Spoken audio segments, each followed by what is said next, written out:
immediately, but then also would continue to happen. So I really want to appreciate everybody, Sheriff's Department here with Sheriff Naco, the Kevin Guthrie and the state folks that have helped make rescues and really help people throughout the community. Kevin Guthrie's here with me, Dave Kerner, Highway Safety Motor Vehicles, Major General John Haas, National Guard, Josie Tamayo, CEO, Volunteer Florida, Kevin Barr is the owner of Barr's Propane and Gas here locally, Jim Lehman, Southeast Operations Manager, Team Rubicon. We've got Senators Burgess and Hooper, and I think I saw Ingolia. I don't know why they let him in here, but I think he was here too. And then Representative Steele and Maggart, Tyler Smith, on-scene incident commander for Pasco, Team Rubicon, Florida Baptist Convention, David Coggins, state director for Florida, J.D. James, incident commander for Sarasota Disaster Relief for the Florida Baptist Convention, Trey Bearden, chief program officer, Toolbank USA, Pastor Laura Lambert, executive director, Faith Responders, and Elizabeth Christ, board chair, Faith Responders. So we'll get to them in a minute, but first just an update. So we've now had over 4 million accounts restored to power since Hurricane Milton came. That is the fastest that's ever been done for that many accounts. And so if you're even without power for a few hours, it could be a real pain in the rear end, but we had over 50,000 linemen. These folks really got to work. So you got about 170,000 accounts right now that are without power. Looks like a majority of those are TECO, but you also have some with FP&L and Duke. And, you know, the co-ops, they got it done very quickly. And they didn't have as many as the investor-owned utilities, but they did a really good job, and they brought in a lot of people as well. So, and in terms of the impacted counties on power, every place except Hillsborough is under 10%. And most are, Pasco is now 3%, and I know you've got some TECO accounts, I think, in Pasco that they're working on. And Hillsborough is about 12%, and I know they have a very aggressive timeline for today. I think you're going to see a lot more progress, and so we really appreciate everybody that's worked hard on that. You know, there have been storms in other parts of the country that were a fraction of as significant as this. People were without power for weeks on end, and so here people really worked hard. So that's 4 million and counting, and I think those others, I know they're working really hard on it. We also have been able to see fuel really rushing into the state from Port of Tampa. Canaveral has doubled what they normally do to help backfill, and even Port Manatee, we got that back up and running. Not full capacity yet, but people thought that was going to be out for several weeks. So we're really, really happy to see that. Now, we know that is the key, because all the stuff with the way fuel is delivered, it has nothing to do with the state of Florida. These are private markets, private companies. We are not Venezuela. You're not going to have the state government controlling, you know, what gas station gets gas. I mean, that is done through the normal course. But we also knew as the ports were getting back to where they needed to be, as power still needed to be restored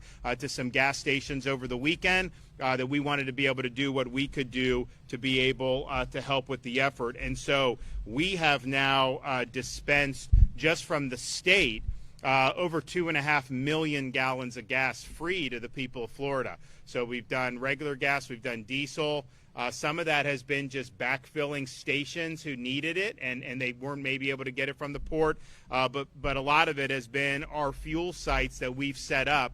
So we've had these all throughout the affected area. Right now we have 10 open throughout Florida. Tropicana Rail Yard in Bradenton, Plant City Stadium in Plant City, Central Lot Parking Lot in St. Pete, Charlotte Sports Park in Port Charlotte, St. Pete College in Tarpon Springs, East Bay Raceway in Tampa, Bradenton Motorsports Park in Bradenton, Gulfview Mall in Port Richey, Wiregrass Mall in Wesley Chapel, and Largo Mary Grizzle State Office, of course, in Largo, Florida. You can go to floridadisaster.org/updates if you want to see where those fuel sites are. Now, you know, well, obviously we want to be helpful on that, but you are seeing a lot of fuel is moving, and initially we did a lot of escorts with Florida Highway Patrol and Dave Kerner. I know they're still doing those when needed. But you have had a lot of fuel come into Tampa now over the last couple days, and so that's a really, really good sign. But we're happy to have had that gas on hand and prepared, and we're able to get that out to people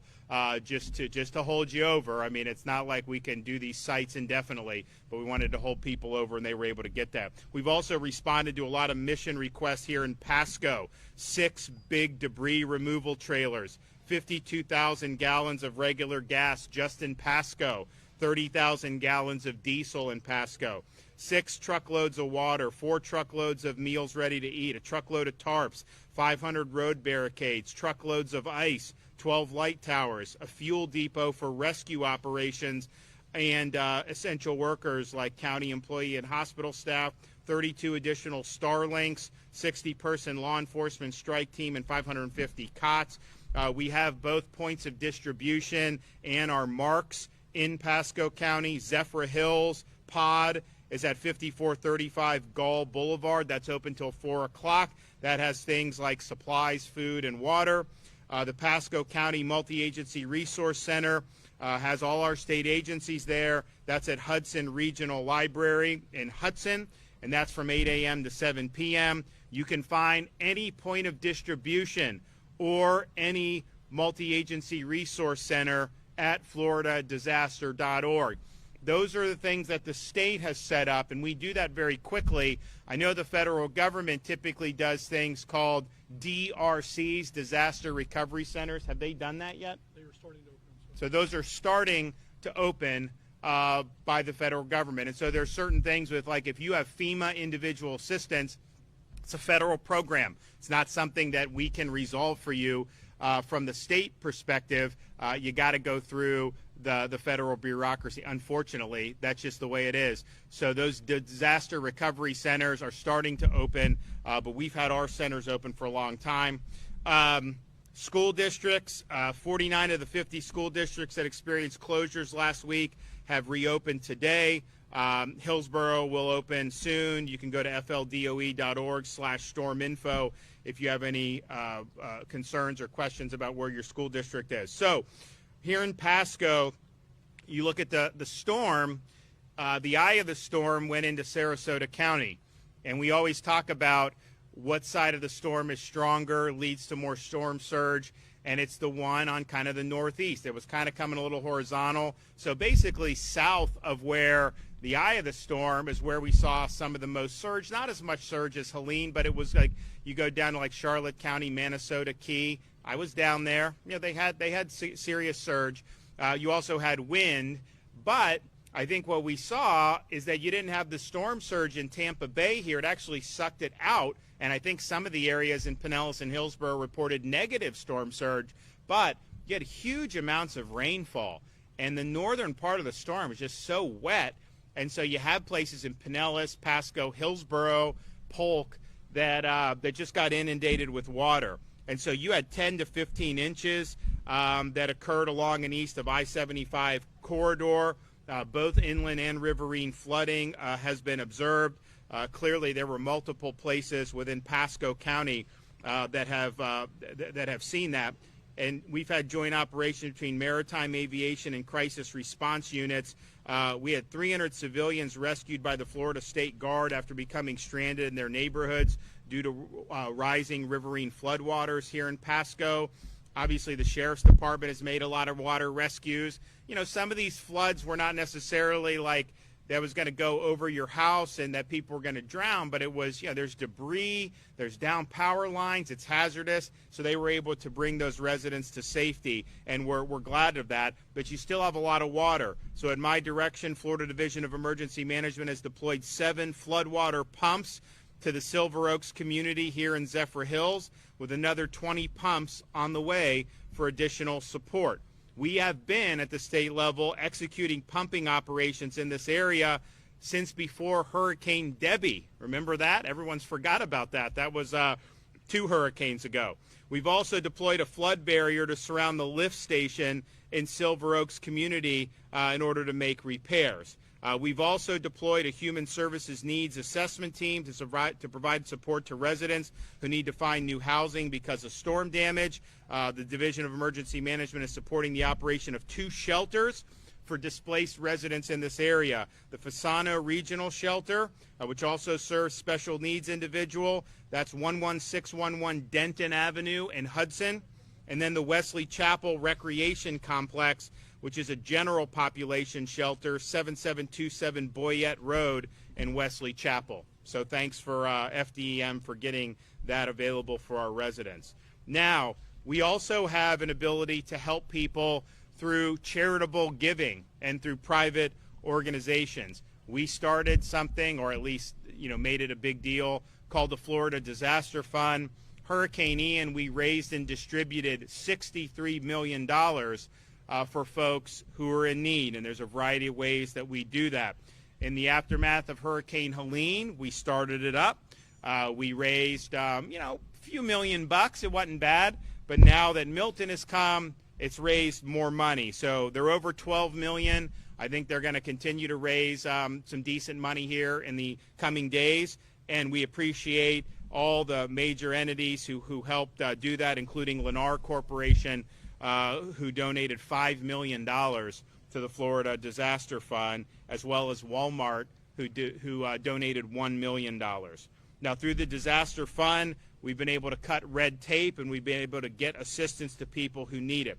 So I'm proud today to say through the Disaster Fund, I am here in Pasco County to award $500,000 to support nonprofit organizations that operate in Florida and provide free muck and gut services, free debris removal, free tarping, free temporary home fixes, and other volunteer services to those whose homes have been damaged or destroyed by any of these hurricanes. Each of these organizations has been on the ground in Florida following both of these more recent hurricanes, and they're going to continue to help Floridians who were devastated by the storm. So we're going to apportion the money, $50,000 each, to as follows. Team Rubicon, who was here after Helene. They've been doing things like muck and guts, tree trimming, and repairs to homes and businesses, and they're going to continue doing that work for folks in this area. Tool Bank USA, they provide tools to many of the organizations that we have recognized and award with the Disaster Fund. So Tool Bank USA was launched with the idea of neighbors helping neighbors by giving their time and loaning their tools to do home repairs for their neighbors. They provide the tools, staff, and various size trailers to community-based organizations and their volunteers at no cost following a disaster. And I saw this after Hurricane Ian, massive trailer. And like if you're a fix-it guy or a handyman, like everything you would want, you just go do it. You do the work and you can go. And these groups use it, and it's really, really cool. So we're glad that they're in the fight. Florida Baptist Convention Disaster Relief. It allows the Disaster Relief Ministry to act immediately and effectively to help people, provide food, tarping, and assisting with muck and gut and debris removal. Faith Responders was founded by a group of Methodist pastors and church members in the aftermath of Hurricane Ian and Hurricane Idalia in Florida. And this year they've responded to support Floridians impacted by not only these hurricanes, but also tornadoes. And we had some in Tallahassee earlier in the summer. They do debris cleanup, muck and guts, and supply distribution. We're also awarding $50,000 each to the following groups who are not able to be with us here today: Samaritan's Purse, Rebuilding Tampa Bay, SBP, All Hands and Hearts, CWS, and Plain Compassion Disaster Response. So we appreciate what these groups can do. We have confidence in their mission, and I know the people of Florida are going to be thankful. We're also trying to help as we find people that are in need. We have our Hope Florida volunteers and Hope Florida employees who go out into the communities and try to assess needs. We were able, through the Florida Division of Emergency Management's nonprofit foundation, to purchase a lot of Walmart gift cards. And so we have $100 Walmart gift cards that, when appropriate, will be handed out to people that have either been displaced or that have significant needs. So we appreciate being able to use those gift cards, and we will definitely work to get those in circulation where it's going to matter. You also see us here with Lowe's. Why do we have that? Well, because we're able to announce Lowe's Home Improvement has donated 250 flood buckets to Volunteer Florida to distribute to individuals who are cleaning up their homes after flooding. These flood buckets include bleach, sponges, disinfectant, gloves, trash bag, flashlights, and other items necessary to clean up water and sanitize a home after a flood. So these buckets will be available to members of this community and distributed elsewhere by the state. We have our Hope Florida bus that will be located in the following places today: Mission Hill Church in Temple Terrace, 10 to 3, Mount Olive Baptist Church in Plant City from 12 to 5, Zephyr Hills at the Samuel W. Pasco Recreation Park, Pinellas County, 9 a.m. to 7 at Botanical Gardens Magnolia Room in Largo on Almerton Road. We also have Hope teams deploying to canvass Plant City, Ellington, and other locations throughout Pinellas County to support impacted communities. They go door to door, they bring supplies, some of them will bring these gift cards, and they've been able to help thousands of people by going out into the communities and not just sitting back and twiddling their thumbs, but actually trying to make a difference. Imagine that. You actually have government that is responsive. Insurance villages. So we are going to have, I see wind damage, and so the regular traditional homeowners insurance, and then a lot of the flood damage. I would imagine most of that's going to be the National Flood Insurance Program through FEMA. But the guy that oversees this in Florida is the Chief Financial Officer of Florida, Jimmy Petronis. And what he has done is launched insurance villages across the state to help policyholders with filing claims related to both Milton and Helene. The first site opened in Manatee County yesterday at the Bradenton City Hall. Today in Pinellas and Polk counties, sites are opening at the Long Center in Clearwater and the RP Funding Center in Lakeland. Tomorrow, a fourth location will open in Hillsborough County at the Plant City Strawberry Festival. Each location will be open 9 to 5, 7 days a week, and will remain open as long as there is demand in each location. So again, if you have concerns about that, State Chief Financial Officer Jimmy Petronis has insurance villages. He oversees these that industry and is bringing everybody to the table. So we appreciate him doing that. Okay, we appreciate everybody. Why don't we want to hand out the checks? Do we have these? Okay, whoever wants to come up here. We've got Rubicon. You guys want to come? Tool Bank? Yeah. All right. Who else? State Responders, and Florida Baptist Convention. Florida Baptist. Right here. All right. Get over here. No? Okay. Yeah. Close to the picture right there. There we go. All right.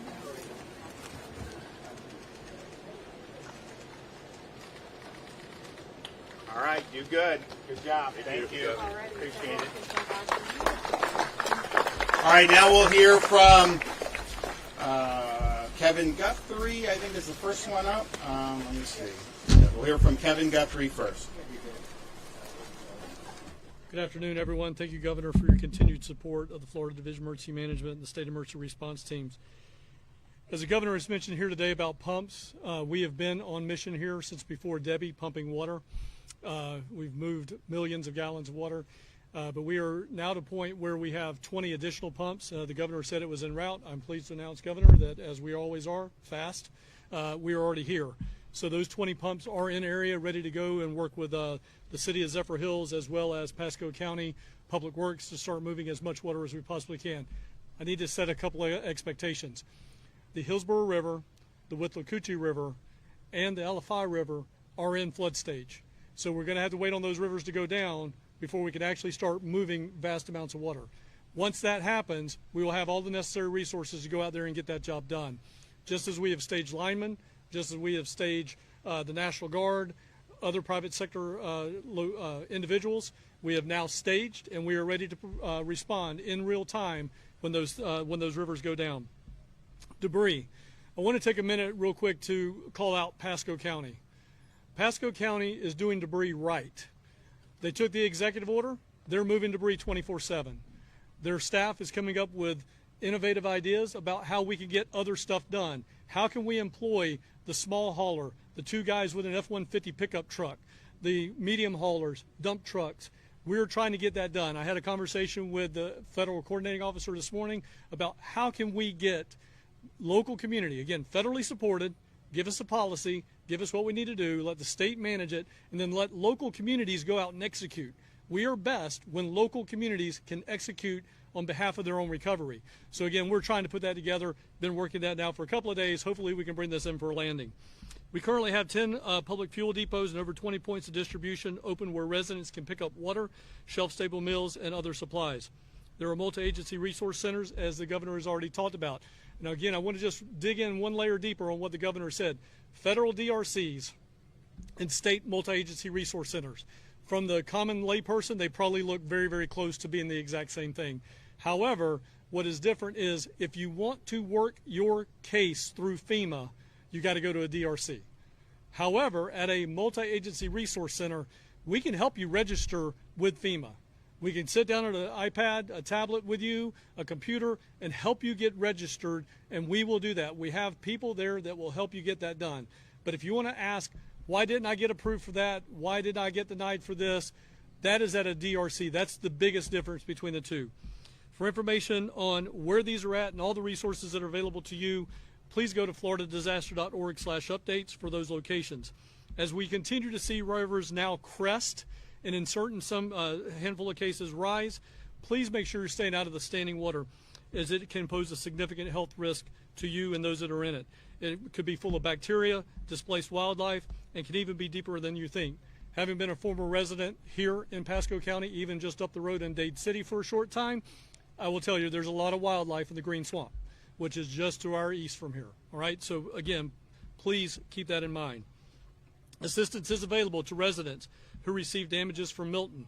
Residents can apply by visiting disasterassistance.gov, downloading the FEMA app, or calling 1-800-621-FEMA. That's 1-800-621-3362. If your home has received significant flood damage, ensure that your electricity is off and that you're wearing appropriate safety gear before entering your home. We have been approved for FEMA Clean and Sanitize Assistance, so if you've applied for FEMA assistance, this is a one-time payment of $300 for residents to help get stuff to clean and sanitize their homes. These Lowe's buckets is like an immediate, Band-Aid, but you're going to probably need more supplies. So that FEMA Clean and Sanitize is a $300 check that they will send to you so that you can help out with cleanup costs. If you require assistance, please do not fall for scams. If there is somebody that's at your door saying, I can fix this for $100 cash today, $1,000 cash today, and we will come back, that's a deposit, but I need it in cash, please don't fall for that. Get their name, take a picture, let us know. The Attorney General is more than welcome to, or more than happy to start investigating that. The Department of Business and Professional Regulation as well. Make sure you check their license. Go to the Florida Department of Business and Professional Regulation and check their license at myfloridalicense.com. If you need help, we will send you help. Josie's team at Volunteer Florida, as well as other nonprofits, will help you out. Our number one place for that type of assistance is Crisis Cleanup. You can go to that. You can contact them online at on the phone at 844-965-1386. That's 844-965-1386. They will help you with muck outs, tarps, tree removal, and a lot more. If you have roof damage, I'm happy to announce that FEMA has turned on Operation Blue Roof as of about 9 minutes ago. And you can now go and qualify for actually getting the U.S. Army Corps to come out and help you put a tarp on your roof. So you go to the U.S. Army Corps of Engineers Blue Roof Program. It is a free service. Again, it is a free service. If somebody's trying to charge you to put a blue roof on, tell them to go away.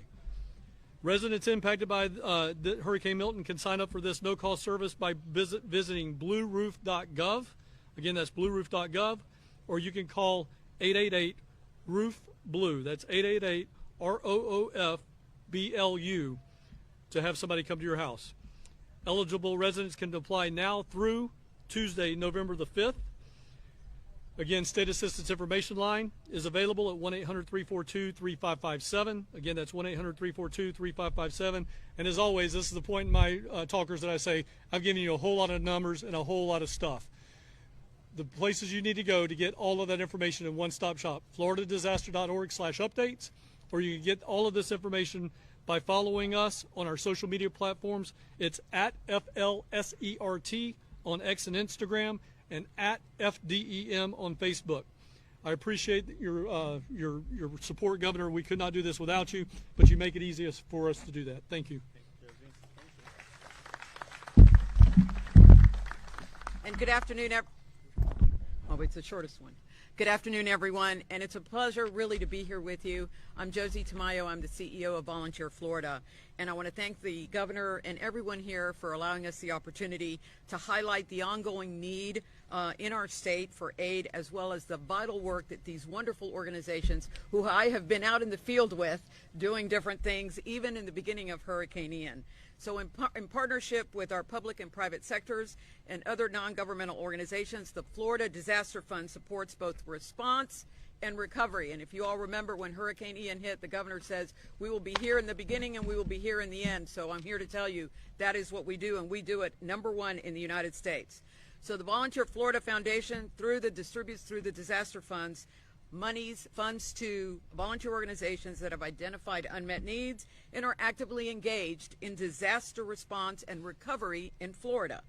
Thanks to the many generous contributions made to the Florida Disaster Fund, during Hurricane Ian and Idalia alone, we received $67 million in donations, as the governor stated, and was deployed to provide critical assistance to individuals and communities in need.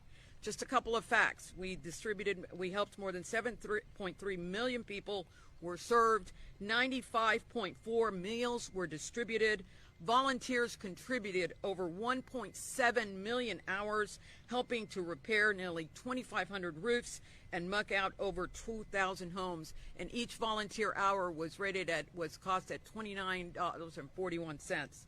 More than 7,000 homes have been repaired, and 18.2 million essential items have been distributed to those in need.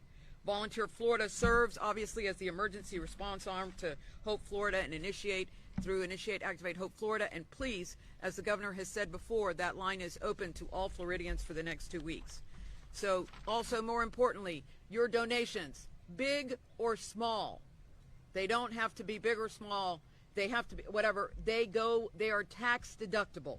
And so we're very, very careful to ensure that those, with the governor's assistance and all our state partners, go to help the needs and help those organizations that help Floridians through response and recovery. Our commitment, as the governor says, to communities extends beyond immediate relief long after the storms. The Florida Disaster Fund, it's only been activated for not even 7 days, Governor, I believe. It's accepting donations for response and recovery. So I want to thank you, obviously, the wonderful First Lady, Casey DeSantis, your continued support to ensure that impacted communities are able to respond and recover. Please support the Florida Disaster Fund so that we can assist these communities in response and recovery. Please go to www.volunteerflorida.org. You can contribute through PayPal, Venmo, or also mailing a check. If you go to our website, it is chock full of information. We've made it very simple, and you can see all the wonderful partners, Lennar, Verizon, Comcast, JM Families, Walmart, Wawa, all the wonderful people throughout Florida and companies that have assisted us, and we couldn't do it without it. So I thank you very much. I am praying for all of us, and we couldn't be in a better position with the best governor in the state, best governor in the country, Governor DeSantis, and all the wonderful staff. Thank you. Oh, I'm sorry. Sorry. There you go. There you go. Thank you. Okay, so we've got Jim from Team Rubicon. Good afternoon, everyone. My name is Jim Lehman with Team Rubicon. I'm joined here by Tyler Smith, our incident commander here at our base in Pasco. If you don't know who we are, Team Rubicon is a veteran-led humanitarian organization that helps global communities before, during, and after disasters and crises. We are very proud to be back helping the state of Florida again. We're very proud to be here on the ground in Pasco County and a number of other counties around Central Florida. We still have assessment teams out assessing further damage and unmet needs in additional counties that we're not currently stood up in. So we're going to be here for a while. We're going to be helping out, like was mentioned before, especially with muck outs or muck and guts, chainsaw work, whatever that looks like, and roof tarping work is really what we're looking to specialize here in Florida. Just want to thank the governor and the state of Florida for welcoming us out today, for giving us a very generous donation, and we're happy to be here and continue to support Florida. Thank you. Thanks, appreciate it. Okay, Kevin Barr, Barr's Propane Gas and AC.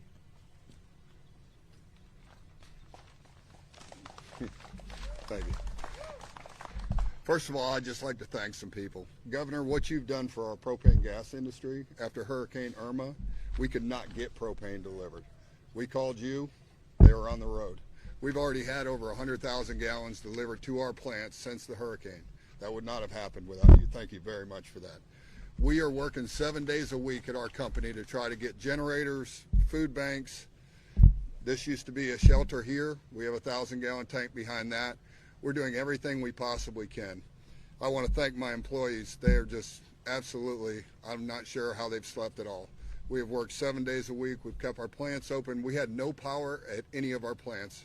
All right, we put out a thing that we needed help. Unbelievable the help that we got. We lost roofs on both our Dade City and our Zephyr Hills location. And right now we were up and running the second day at each location with generators, with anything we needed. All right. The community that we have here is special. Anybody that lives here understands it. Betmar Acres, all right, the city of Zephyr Hills, this place is just incredible. My mother lives here, all right. My sister is one of our employees, okay. She's also the mayor of Zephyr Hills. She has been working night and day to try to make sure that everyone has propane gas that needs it, okay. Our air conditioning company, right now when the power comes on, you understand that a lot of these motors and other things, they just don't like voltage drops and voltage, raises. So we're working night and day to try to get everyone air conditioning, because after you get power, the first thing you want here is air conditioning. So we are doing the best that we can possibly do. We are all tired, but sir, I just cannot thank you enough. Thank you, sir. All right. Well, thanks for your hard work. I know they've worked really hard with everything to get everybody up and running, and that's the one thing about the hurricanes. When you have when you have a hit, interruption in power, even very rapid restoration to do over 4 million like they've done in this storm has never been done that quickly. But it could be really hot and nasty. People want the AC. We are going to have, I think, the next 2 days, the temperatures are going to drop, which I think we all will probably look forward to one way or another, particularly these guys out here working hard on the muck and guts and all that. But we appreciate everyone that's really worked hard throughout all this. We've got a lot more work to do, but I just thought back to, President Reagan used to say, the most terrifying words in the English language are, I'm from the government and I'm here to help. And there's a lot of wisdom in that, but I don't think the Gipper ever saw Florida respond to a natural disaster, because we get after it and we actually do make a difference. And that's the folks here locally in Pasco and our other counties and cities. That's Kevin and his team at the State Emergency Response Team, working hard to make a difference. And we really believe that we want to see rapid restoration of services, rapidly as possible, get the debris gone, and get people back on their feet. And that's been a really, really good culture that's been created here, and I know people have made a big difference. So thank you for everybody that's been involved with that. We got more work to do, but we're happy to be here making a difference today. Okay, does anyone have any questions? Okay, you guys take care. Bye-bye. That was easy. I was ready for questions. Okay, how do we do? Okay, all right. Let me take a picture. At Taco John's, you can expect one thing: so good. As in quality ingredients. Used in tacos and burritos made just for you. Every single bite. So good. Expect nothing less at Taco John's.